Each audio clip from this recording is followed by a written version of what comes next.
making time for us. Oh, it's a pleasure. Thanks for having me back. It's been a while. Yeah, it has. There was something in that DVD that just jumped out at me, and even though this isn't a beginning point, I thought we might go ahead and toss it out there as a place to begin anyway. Has to do with Zbigniew Brzezinski.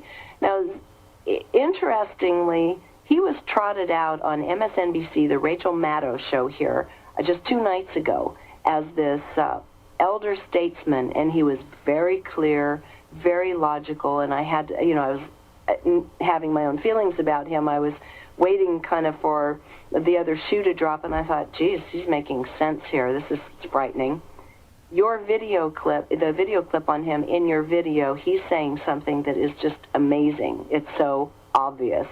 He's saying he was deeply troubled by a, quote, massive political awakening, thus obstructing our ability, we want to get back to that our part, to deal effectively with the global political turmoil that this awakening is generating. What is up with this, and what is his kind of being, what is the role of someone like him in shaping our perceptions for this entire epoch period of time? That's what they do. That's exactly their paid job. They are not the architects of control, but they are very key lieutenants upon the geopolitical board game. These Brzezinskis, Eagleburgers, Weinbergers, George Soros. You're talking about an entire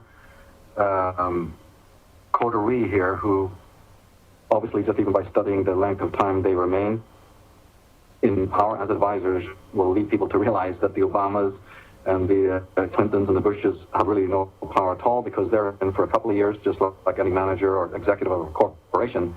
But it's these other types that you're addressing who are there for the duration. This goes also from other federal orgs, particularly the Federal Reserve, where the 10 years, almost 14 years, and can extend and even beyond that, you see.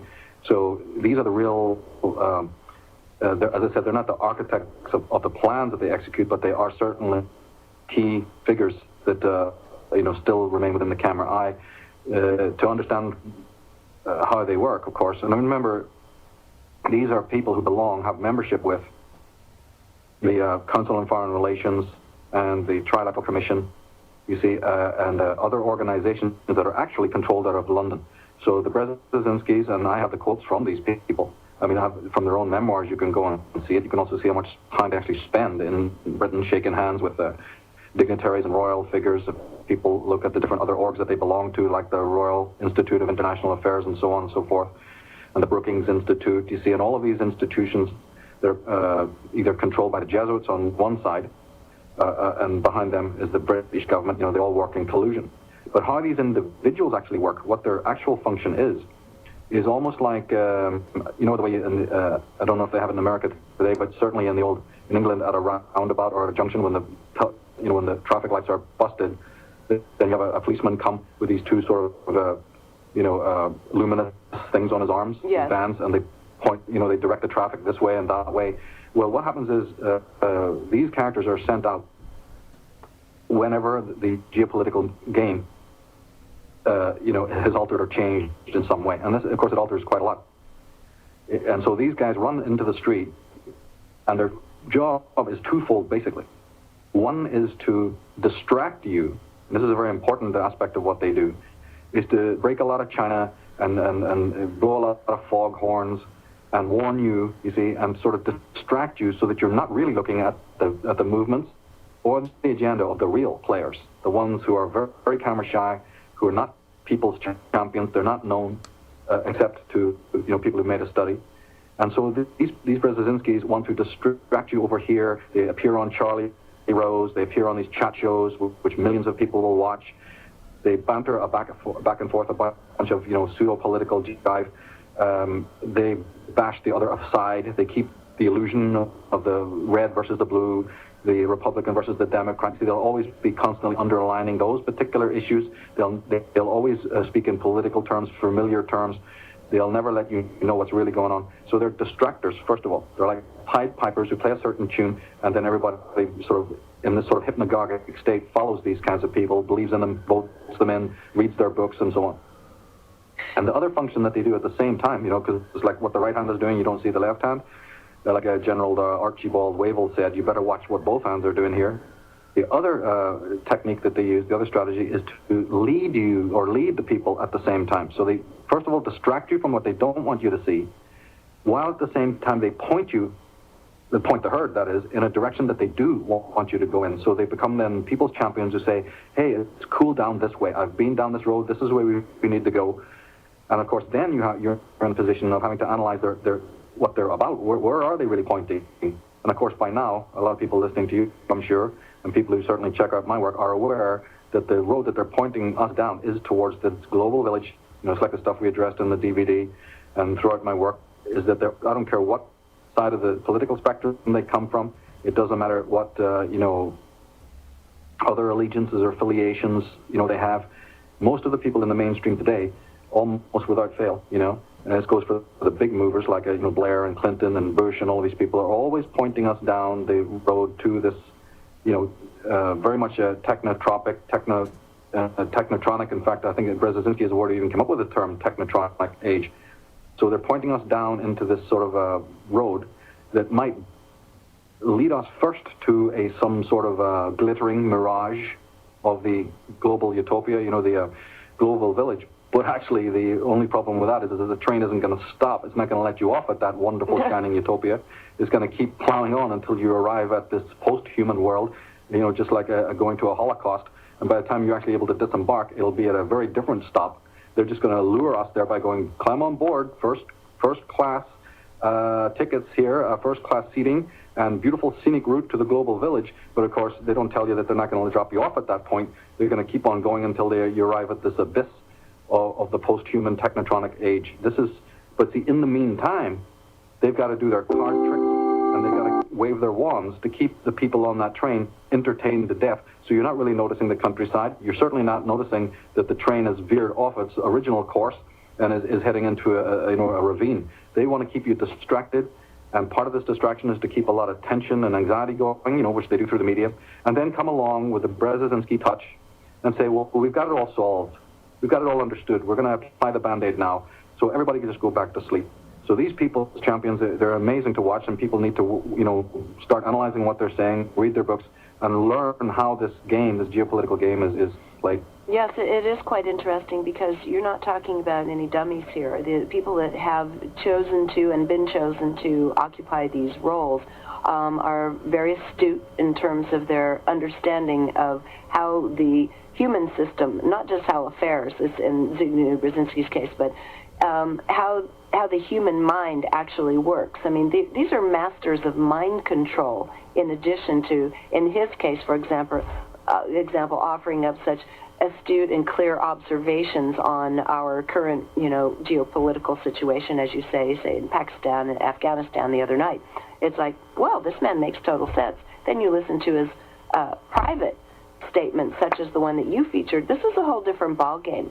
Let's talk about how the mass control. In fact, there's a book, Mass Control, that you point out. This is really important. How are these people feeding into this mass control of us? How are we? Why are we buying it? Because you see, these people,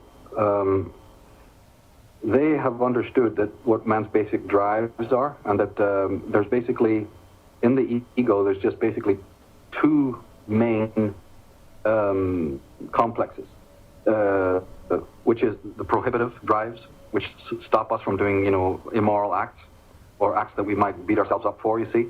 There's that voice, and that's usually an inheritance of one or other of the parents, or both, and it's certainly an inheritance of the system, the world. We go to school, we get trained, we watch how other people get punished for doing evil deeds or bad deeds or immoral deeds. We know we'll get, involved with the police if we go and steal or, break into neighbors' houses and stuff. So from very early on, we learn that, what not to do. Then you have the other side, which is permissive. This is the complex that within the ego that doesn't suppress you from doing certain things that you want to do. When you discover the psychological the anatomy of the ego, you find that those same things exist in the outer world, and these characters and the people that control them are very aware of this balance. The balance of power externally and politically is actually based on the hot and cold, the frontal lobes as opposed to the limbic realm, There's different ways you can, describe this. Again, it's the punitive versus the, the permissive. Yes. It's the good versus the evil. And so therefore they have understood that in man, who they actually do believe fundamentally is their creation. By the way, I've talked about this in my Atlantis book, we're talking about that they even believe that we are their creation to do with as they feel like. But without even getting into that, basically what the strategists do is they're saying, look, and believe me, I also think that, you see, the people that we're talking about, these Illuminati or these Freemasons and these people who are in control of the system, they're divided amongst themselves into two basic groups. And what I'll say now explains a lot of why they do the crazy things they do.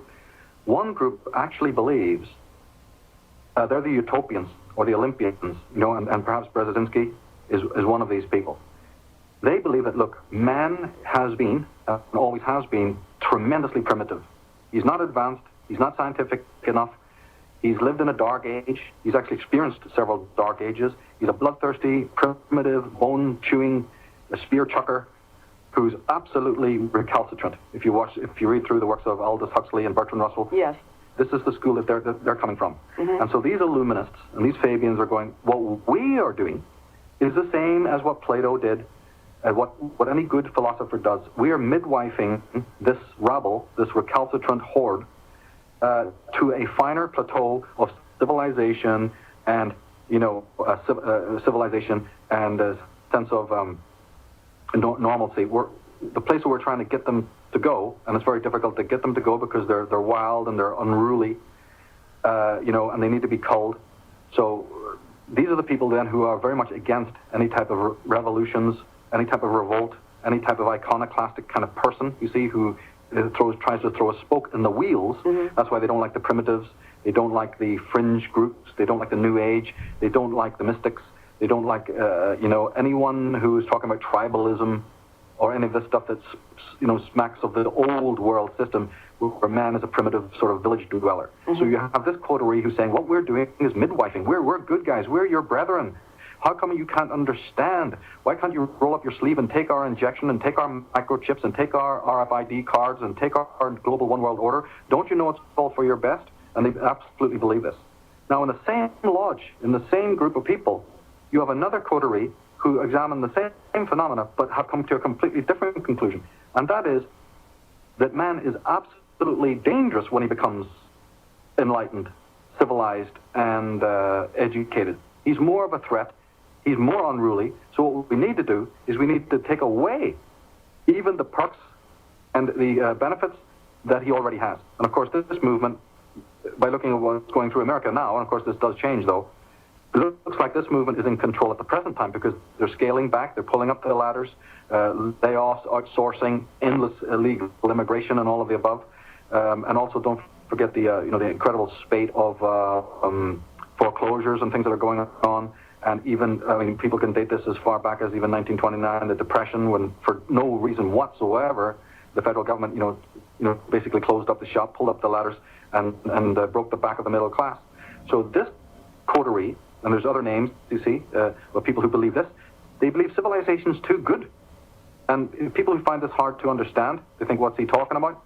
Only need to remember, in Southern America, when the first universities were open to the blacks, or go over to Oxford and Cambridge University, when the university opened doors, had to open to the working class after the First and Second World War, mm-hmm. and the students standing there and with their arms crossed, with angry, defensive looks on their faces, watching these trolls and proles coming into their sanctum. Mm-hmm. That's what I mean. I mean that there's a coterie who couldn't give a damn about you. They're thinking that the pigsty is the best place for you. It's the same old upper crust, stiff upper lip, schoolboy network people, the Prince Charleses of the world, who are even on record saying, I'd love to come back as a vase to wipe your asses out. Yeah. Prince Philip and the whole horde of his coterie, his brothers, clinking their champagne, thinking, these dogs, they have it too good already. We've given them socialist parties, we've given them labor parties, we've given them cars and houses and benefits, we've given them all sorts of goodies, and look at the way that they're becoming more unruly, more despiritualized. And so there's these swaggering upstarts believe that keep these people in line like a military general, keep them in the boot camp, keep them in line, keep them organized, keep them performing like it used to be the old serf class. Now, It's interesting that to find out that these two voices, these two coteries, come from the same cabal, but they're split down the middle. And they've even learned how to work a good cop, bad cop. And if you start looking through, forget history, just take the history of America, what do you see in play? You see this exact rhythm of first you have the utopians talking about development and progress and staying out of everybody else's way and not giving a damn what happens over there because we've got the answers here and we want business and we want, wealth at home and we don't bother with anybody else. Progress, progress, progress. And then you have the other side scaling it all back, closing down the heavy industries, letting all the rabble from Europe into the country and all of the above. So when you see this flow, and this includes the declarations of wars and all of this, because these guys fight this out in a pillow fight. This is what is happening on the geopolitical board game, is them having their pillow fight about which one of their schools is going to win. And we see the results of this. But they're not genuine. This is the incredible thing that's going on. They're not genuinely at odds with each other. They're no. symbiotic. Absolutely. This is the way the game is played when you play soldiers. Yeah. This is how you do it when you have Wellington on one hill and you have Napoleon on another hill, both sipping out of the same wine, drinking the same champagne. Each of them have a photograph on the wall of the other. We have to learn how this game is played. This is the geopolitical sorcery, and they're not interested in how many millions die. That's all part of the ritual of life. Collateral damage. Collateral damage, and it really doesn't matter because they think of us as their creations, and they think of us as a bunch of unruly people who either they have to browbeat into wanting to the palate, to acclimatize our palate so that we have an understanding of true civilization. They think in their eyes that we just don't get it. And the other crowd saying, oh no, don't even give it to them. What the hell are you doing? Giving it to them. Give these guys the stick and the boot in the face. That's all they'll understand.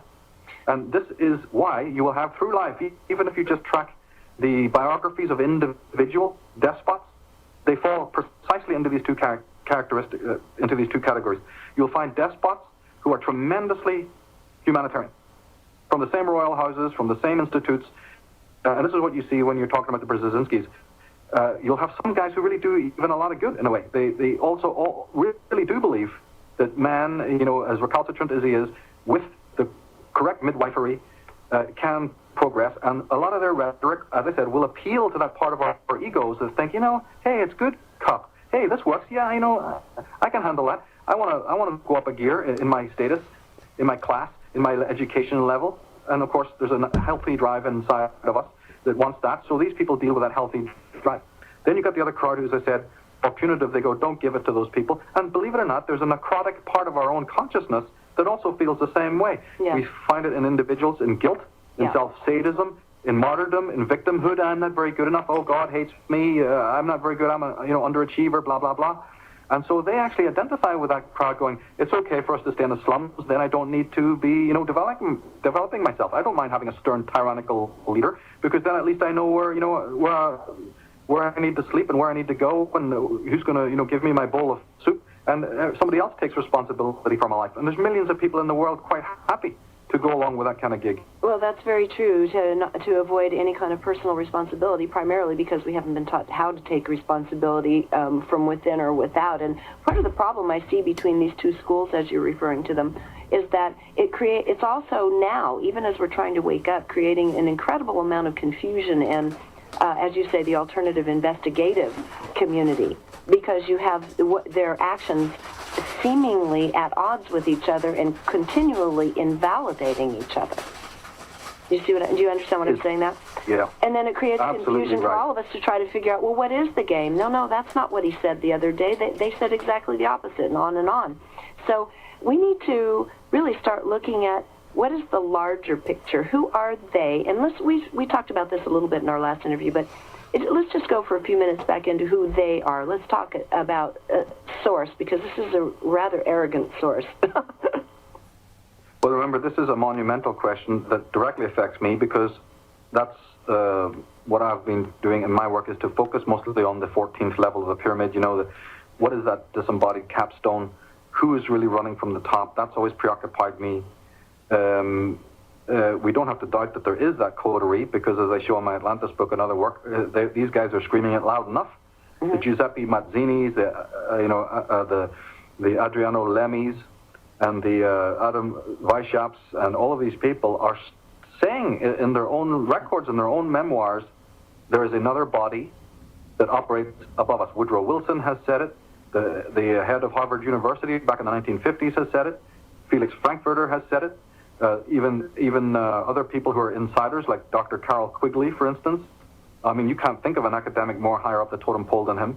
He's literally Bill Clinton's mentor. Yeah. The mentors, the hidden secret mentors of most of the people you see in the camera eye have written it in their own works. Top generals, top colonels, people from even within the church, the whistleblowers, because, when I deal with my sources, I go straight to the horse's mouth. And these people, even at the senior levels, have always said there is some other overarching force, you see, that's a little bit invisible to even us. We're not quite sure of its identity. Well, my goodness, then, my question was then, let's get even if it's not a very good one, it's kind of blurry or whatever. Let's try to get a profile, you see, on that coterie. Can we maybe, intuit, something about it? And as a matter of fact, you can. My source, of course, personally, can't speak for anybody else, but my source has always been the myths and legends of our ancestors. I happen to find that the myths and legends of the world have infinite amount of information on that particular coterie. They are never ceasing. We got 30,000 records, and those are only the ones that remain, that talk about Atlantis, that talk about the fallen angels. They're spoken of, my goodness, even within the Christian community, within the Jewish holy books, within the rabbinical tradition, within Christianity, within Mormonism. There is nowhere you can turn that doesn't speak of this. So when people say, that's just science fiction, that's just George Lucas, how wrong they are, because there's nowhere else you can turn within academia.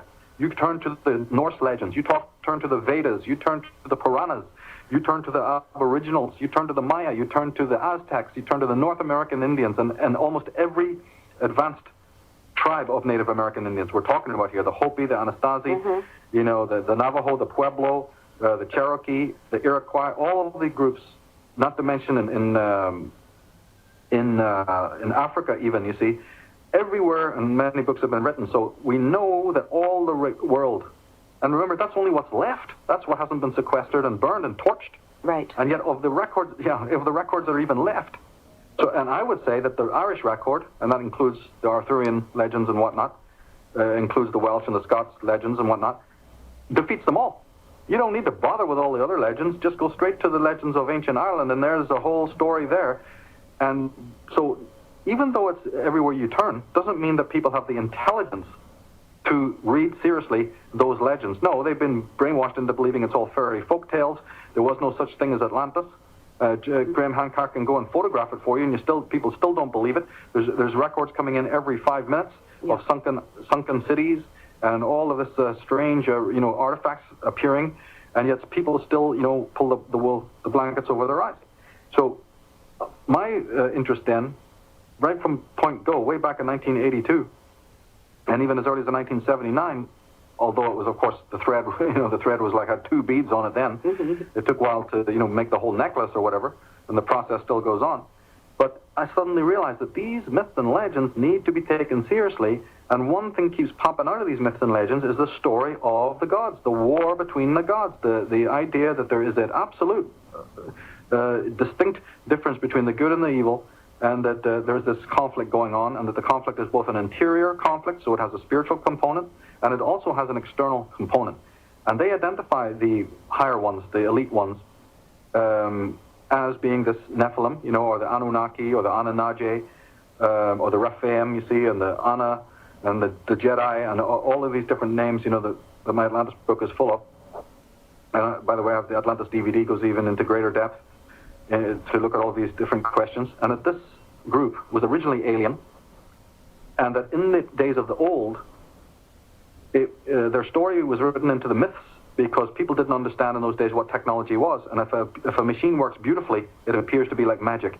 So the magical coloring and the magical complexion and the sort of bizarre, surrealistic quality of these mishmashed legends, like the legend of Gilgamesh, or the Epic of Creation, or even the Norse Edda. They're kind of scrambled, but behind all of that, very perceptibly, is the real original story that must absolutely be taken seriously. And as I say, I repeat again, they talk about the giants, they talk about conflict between the giants, they talk of the rise of the great pre-Diluvian civilizations, and they talk about that when those civilizations fell, the historical era arises, but that we are children in understanding. Our 11,000 years is merely a blink of the eye, in terms of time, and that the program of the Nephilim has never gone away, and that the Nephilim have a bloodline. This is one of the most intriguing aspects. That bloodline I refer to as called the Brotherhood of the Snake, or the Dragon Court. This is what a term that was coined by William Bramley in his book Gods of Eden, and also picked up by Lawrence Gardner. And it's a perfect description, and doesn't mean they look like serpents or snakes, but it's a metaphor. It's an emblem, a symbol of wisdom, of knowledge, and we still see that symbol on the corporate, especially the medical corporations, and in plenty of other places today. So all over the technical corporations, we see the apple with a bite out of it. We see the Sun Corporation logo. We see all of the symbolism there, and it's because these orgs are funded and controlled by the same bloodline. And the bloodline is originally, and this is very, very important for Americans to understand, is that they do not have a democracy there. They've never had a democracy there, and they never will. It's an aristocracy. It's just an aristocracy that is camouflaged. But people who studied the bloodlines and the bloodline connections know absolutely that the Bushes are not only connected to Charlemagne and to mass-murdering psychopathic kings like Edward I Longshanks, the Hammer of the Scots, but also back as far as Constantine. We're talking, as I said, Charlemagne. We're talking all the mass murderers of the world coming out of the royal houses, and I list all of these people in my work. All these, the politicians, and many others who are even behind the corporations and businesses of America, let alone the media and everything else, actually are blood connected to these royal dynasties. And it's not something that can be hidden. It's absolutely factual. And even when they're not bloodline connected, they're ideologically connected, meaning that they're Masons, they're Templars, they're Rosicrucians, and they're Illuminati. They have direct connections to the great lodges of the world. And behind those lodges, behind the Illuminati, is, again, the royal figures. Always the Illuminati's been put in front of us as anti-monarchy, that their big thing was to bring down monarchy. Nothing could be further from the truth. The Illuminati and Adam Weishaupt was created by the royals of the world, and we have their names. We know who they were. They were members of the Hanover House. They were members of the Habsburg dynasty. They were members of the Saxe-Coburg dynasty, members of the Windsor family. And in fact, Adam Weishaupt spent the last 40 years of his life. I mean, people just think he wrote a book and then he just appeared off the face of the earth. What did he do after he retired?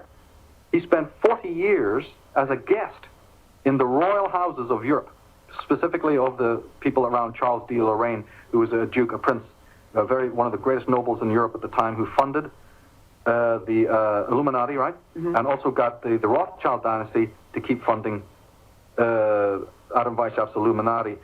Charles de Lorraine funded them personally, and his brother funded the Illuminati, and then when they pulled back a bit, they ordered Lord Rothschild to continue the patronage of the Illuminati throughout the world. And when Adam Weishaupt's time was over, this guy spent the last 40 years of his life in the same royal houses, wined and dined, just like Winston Churchill and others have done in future ages, wined and dined by these people. And yet on paper, to this day, people who are writing on the Illuminati will tell you, with a big straight face, that these people's whole premise was to bring down the church and bring down monarchy.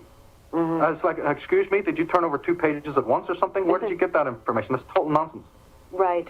Well, now, let's take that all of this even a step further back. So we're looking all of the different indigenous civilizations you mentioned earlier. We have the depictions. It's there in stone. It's in mud. It's everywhere, of the people coming from the sky, right? As you say, the ETs.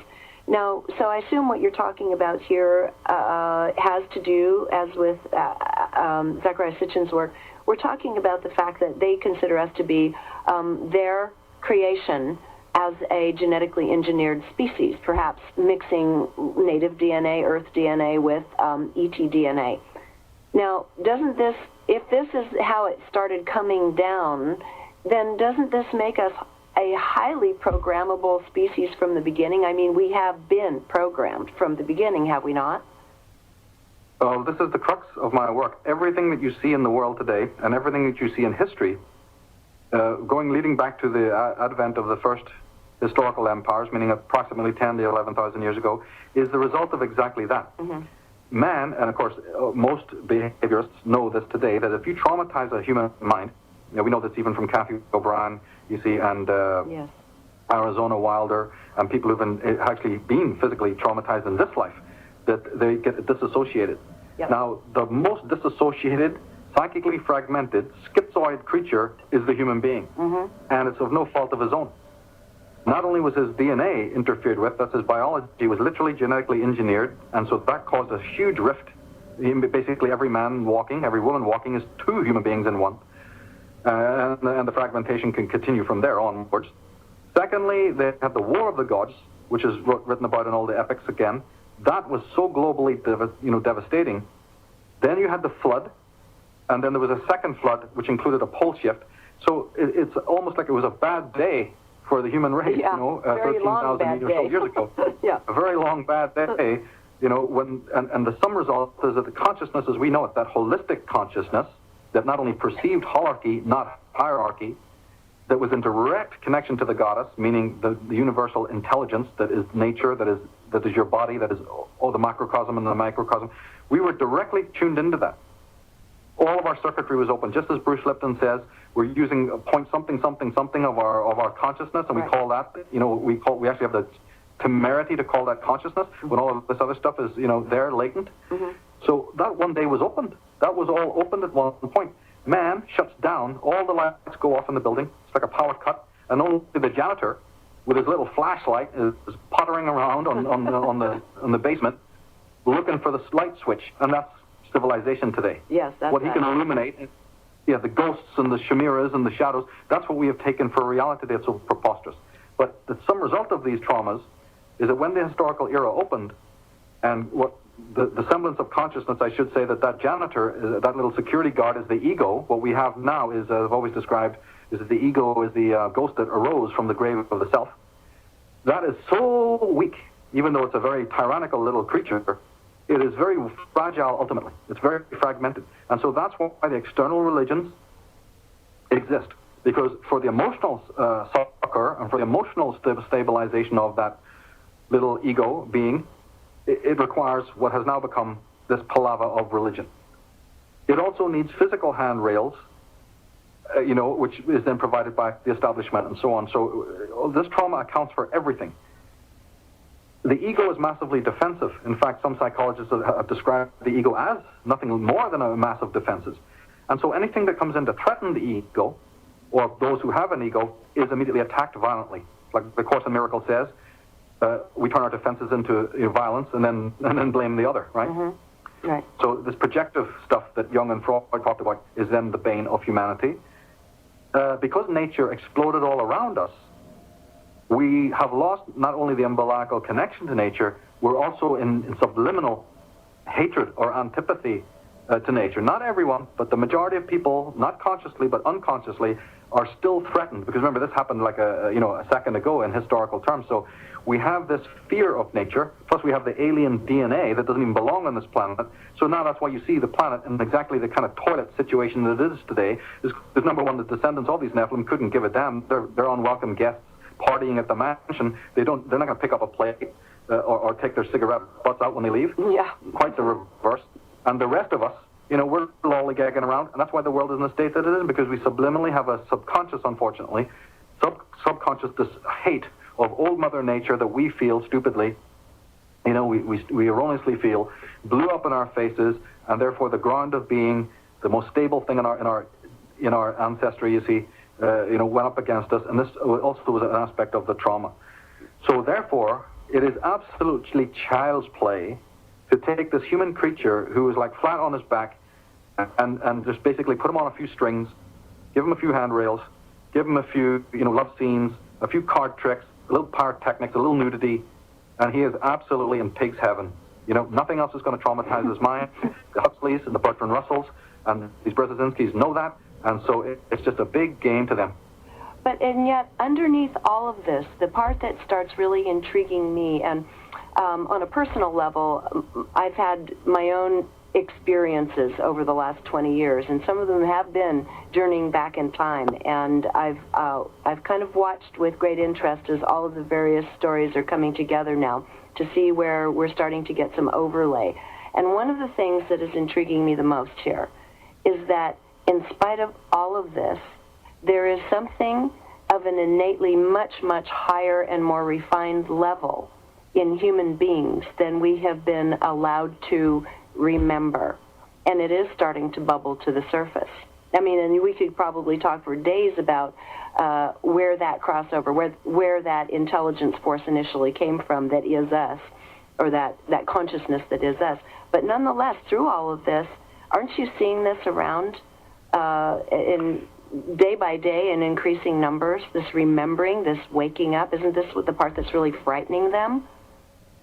Oh, I couldn't agree more. And this, of course, is tremendously antithetical to them, because they're making the world into that toilet because they, subconsciously, being super psychopathic, we have to understand something. This is why the DVD series Architects of Control was conceived, is because what we're doing is diagnosing for people, in layman's terms, what a psychopath is. So when you look at these creatures that appear out of royalty and out of government, no matter what smile they've got on, no matter what color face they've got, no matter what kind of, car they drive or hairstyle they've got, we have to start understanding that these people are mad as hell. They're crazy. The Napoleons, the Pol Pots, the whole shebang, the Stalins, the Lenins. It's not just something of the history books. These guys are still with us today. It can be proven. I make reference to a book which your audience definitely needs to know about, which is called Death by Government, yeah. Which will absolutely show you this academic man has written stories showing that the governments of the world kill more of their own people. This is a thoroughly documented work that shows that governments kill their own nations more than they do even during times of war when they pester somebody else. They're on record as murdering their own people more. So we're talking about one of the most toxic things that you could possibly conceive. So they turn the world into a toilet because, of course, they don't want that kind of energy, both geopathic, which is an extremely important aspect of this, the whole geospheric concept. I go into that in the Atlantis book and all throughout my work. And they also don't want it in the consciousness of man, because they know, as I've said before, that the zombie that they've created is only kept a zombie because they're constantly drip feeding you with the datura. Should the datura dry up for even 24 hours, so to speak, what will happen is we'll all start regaining our consciousness, because ultimately we're not their creatures. We are creatures of a much higher intelligence. Exactly. And also simply, and it may be a cliche to most people, but, I will say it again happily, is that good cannot be destroyed by evil. Evil can never conquer good. It's simply not possible because of the way nature's ordinances are. Nature may tolerate violations of her laws and nature and her ordinances, but the one who suffers from evil is evil. Like Socrates said, to harm another is to harm oneself. The evil one is the cancerous one. The evil one is the diseased one. The evil one is his first own victim. He lives in fear. He lives in hate. He lives in defensiveness. I've said time and time again about when I've done presentations on the difference between holarchy and hierarchy, is that before the visitation, hierarchy would have been like lunacy. You would have looked at it and wouldn't have seen it, because it takes a psychopath to see it. It's like one of those little, where you have that little, the paradoxicon of the vase, and can you see the faces, or do you see the vase? Yes. Mm-hmm. Or there's that sketch of the old woman and the young woman, yes. And all that. Mm-hmm. And some people just can't see the one or the other. Well, that's what we're talking. Mm-hmm. Yes, indeed. So this, and Escher is of course a great example. And what's going on here is that only the psychopath sees a hierarchy, because hierarchy in point of fact doesn't exist. Nor could you talk a person who sees it out of that delusion. So it's just a comment, because there's nothing you can do about it. The fact is that the holarchy is how it works. This has been proven scientifically since the advent of quantum science, but it's been spoken of as early as the Vedas by every mystic worth his salt. Has described the holarchy of life, that everything is interconnected, the parts are in the whole, and the whole is in the part. But the one definition of a psychopath is he can't see that. So we then are creatures of the holarchy. And that holarchy, as Bruce Lipton has shown, as Deepak Chopra has commented on, as Barbara Marciniak has pointed out, as Barbara Hahn-Klau has pointed out, the photonic energy within our cells is as a receiver. It's also a generator. Consciousness affects matter. I go into this in my own work about the inner zodiac stuff, right. And all the rest of it. And the microcosm, are connected, meaning psychic energy, physical energy are identical. There is no two separate things at all. All shamanic organizations and groups know this. All mystics, any scientist worth their salt, like the Teslas and the Walter Russells of the world, know this. Healers know it. Homeopaths know it. Only the psychopaths don't know it because they can't see it. You could point them to it and they wouldn't see what you're seeing. It's like Tennyson said, you put a straight stick into a pool and it looks bent. These bent ones, that's all they can see is the bent stick in a pool. They cannot see it straight.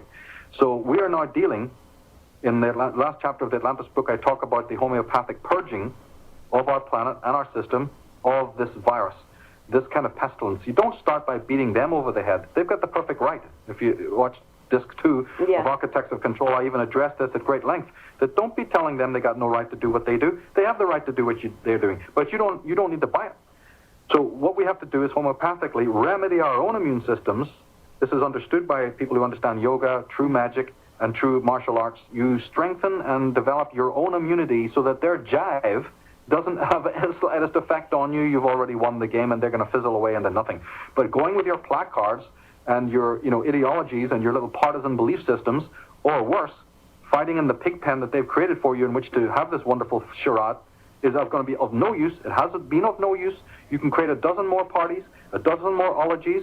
You can create a super socialist party, a super green party, a super conservative party. Another, you can come up with any. You can move the Rubik's Cube of politics and social activity in whichever way you want, and it's going to still remain a cube. There's nothing you can do. It's just moving furniture around on the Titanic. It's good fun while it lasts, but it is absolutely not going to remedy the main situation at all. Right, because that's mostly a mental game for people, just to make them feel as though they have the illusion of control, when in fact, as you say, the true nature of our own control lies much deeper within, and it does really require our beginning to reinstitute some basic principles, such as nature does indeed heal. This is a beautiful planet that we've been cut off from. This is right, and the neuroses can be healed. The zombie can be healed. Yes. Anything that, see, this is the beauty of healing, is that anything that went warped, absolutely, remember, nature is the greatest healer. Yes. If we're not getting healed, it might be because we're turning to the same sorcerers who created the problem in the first place. Yes. So, or we've also another trait of the traumatized individual, and this is extremely important for people to note, is that the traumatized person, it's called Stockholm Syndrome, is when you identify with your oppressor.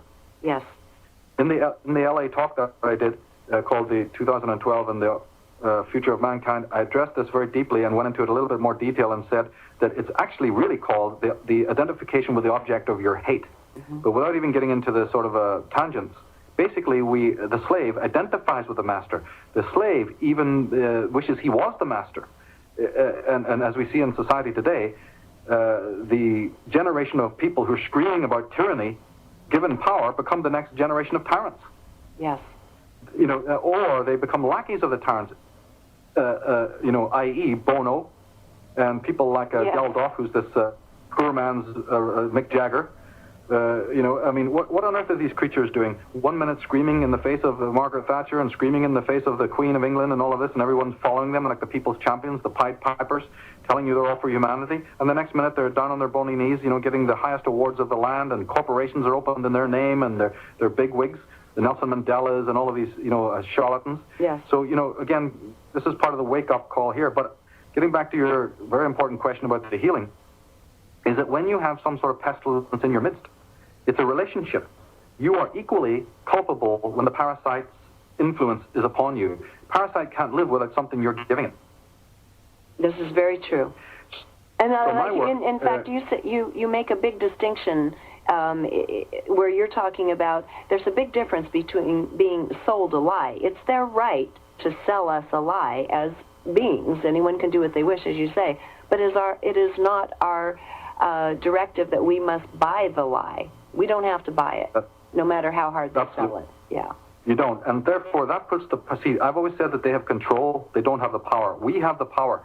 They can bamboozle us and hypnotize us to think we have no power. It's like there's a great scene in the movie The Devil Rides Out, in which the black magician who's actually in the process of hypnotizing a lady. His words are, though your eyes are open and you seem aware, you are in fact beneath my control. So this is what is happening with the human race. We've been deluded. We've been given so much voodoo that we actually do not believe we're in our power. This is how they thrive. You see, evil has no power whatsoever. The only power or semblance of power that it has, it's actually a control. That's why we call the series Architects of Control, is because the control that they have assumed is actually given to them by us the moment that we're out of our power. This is how any parasite operates. If you don't have the mosquito net and you don't have the right ointment, well, this mosquito, don't blame it for eating you alive. If the rat has appeared in the sewer of all your fecal matter, hey, don't blame the rat. If the maggot has appeared in meat that you've left out in the hot Californian sun for 5 days, don't blame the maggot. Right. You know, so, I mean, it's ludicrous. So us going, no, what are these rats doing down here? Yep. Please get away. And like we're doing with all of ecology, we're always suppressing something, we're always band-aiding it, we're always cutting it off, we're always burning and slashing it, instead of going, hang on a minute, what are we doing? So my work is very much to say, you are equally responsible. If you see something you don't like out there, and I don't mean to, say I'm Carl Jung or anything here, but again, you don't have to be a rocket scientist. We should work this out by now just from our own physical relationships. If you see something out there you don't like, you are bringing it into being. That doesn't mean beat yourself up and cause yet another problem of self-sadism, but analyze the situation in a cold, detached, and objective and loving manner and say, okay, I see what I am doing here that perpetuates this particular evil. Yes. This is the way that, and we're at this turning point now, so to get right, round to the question you first asked, yes, I do see the light that is coming, because the light is basically that now mankind has the opportunity again, and it's partly because of the movement of the planet Pluto and various other archetypal things that are taking place. We do have an incredible moment in history at exactly this point that has never happened before in the history of time before, in which man can suddenly begin to be a true homeopathic person, meaning that he can truly diagnose the problem, meaning that he truly, for the first time, unlike his forefathers, see, our forefathers, even just a few hundred years ago, first of all, their lifespans were so short, and their thinking was completely indoctrinated by religion and what have you. And thirdly, they didn't have the data in front of them to even make the connections. It's like a detective saying, listen, I can't move in for an arrest because I don't even have clues. I only have suppositions. I feel it in my gut that this person is guilty, but I don't have any actual data. 14 years later, you meet the same detective. He goes, I've got the data. We can now connect that it's just too many coincidences here. Okay, there's too many inconsistencies. Now you make your move.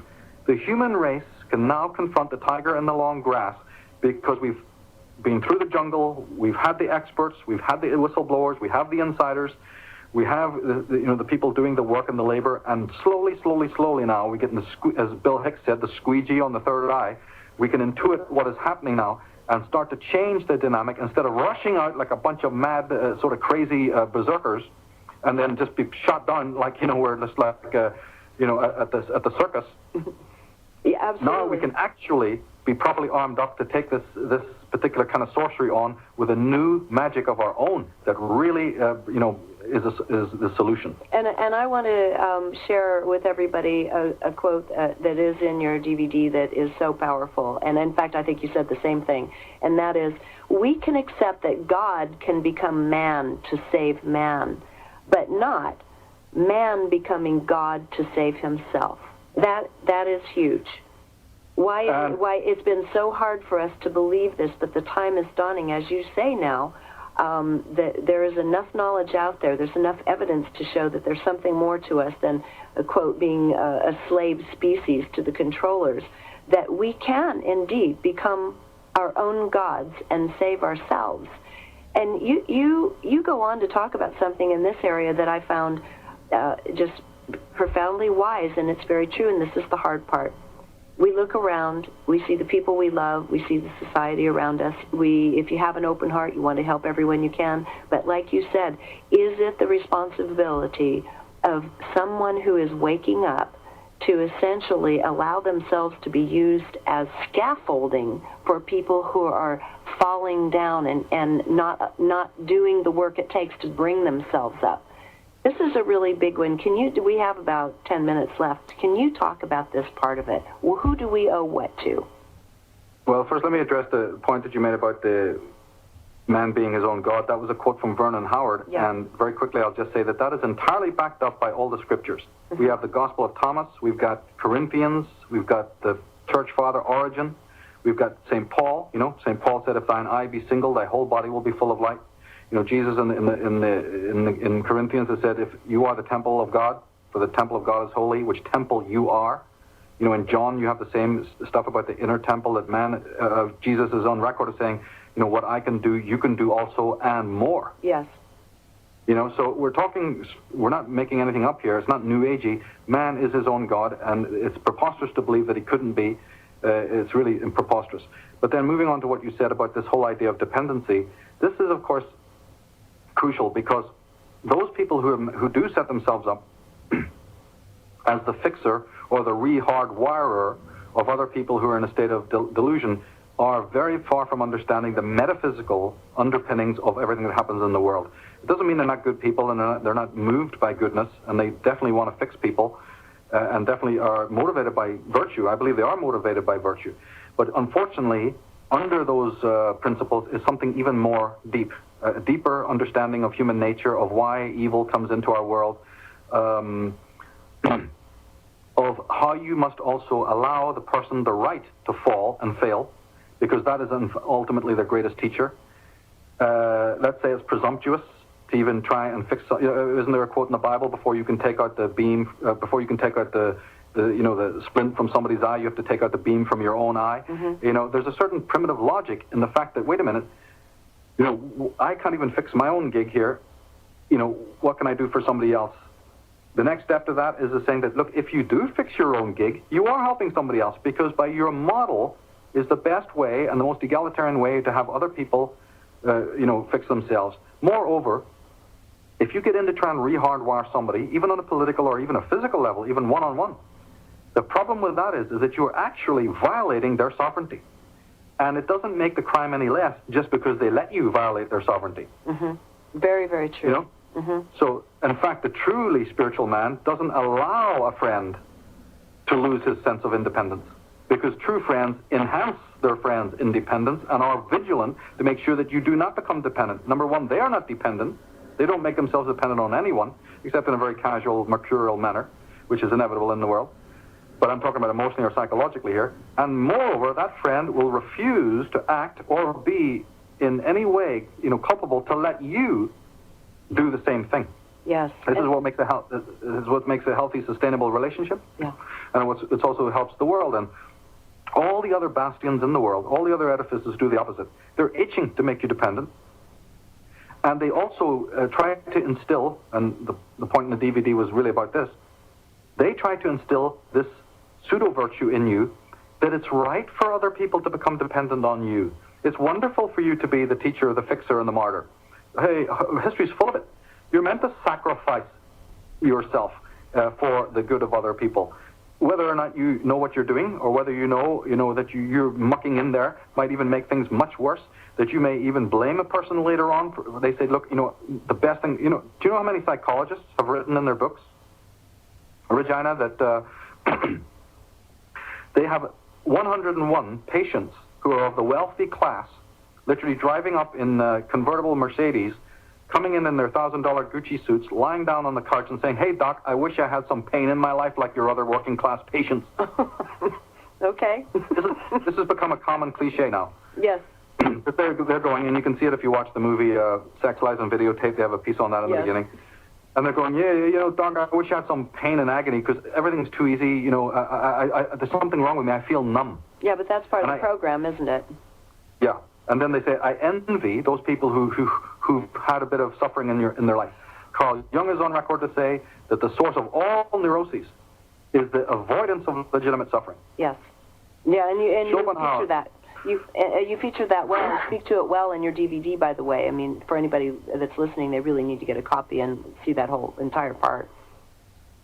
But there's an old mystical adage, I think it's from the Greeks, and certainly it's in the Vedas, that the gods do not throw anything your way that you cannot handle. Mm-hmm. And two, the gods being so benevolent, throw at the good man, at the great man, they throw the greatest sorrow and the greatest ecstasy. Mm-hmm. They're not going to stint, because it's like the Count of Monte Cristo. They're going to dump the worst agonies on you, or they're going to give you the greatest wealth. So it's almost a mark of a person's greatness that they have had to walk the Siddhartha road of both agony and ecstasy. And it's interesting because what's so critical about your message right now is that as the structures around us are beginning to crumble, not just throughout the Western world, we're looking at global change, meltdown on many levels.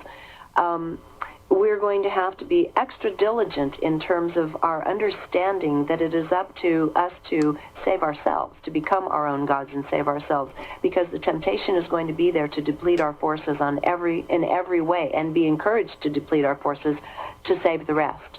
And I'm not saying this, and we have to understand this is not a selfish type of pursuit we're talking about here. It's beyond self-preservation. It is a sovereignty issue, is it not? Yeah, and that's right. And sovereignty cannot be found on the political, social, or relational level until you have it internally, spiritually first.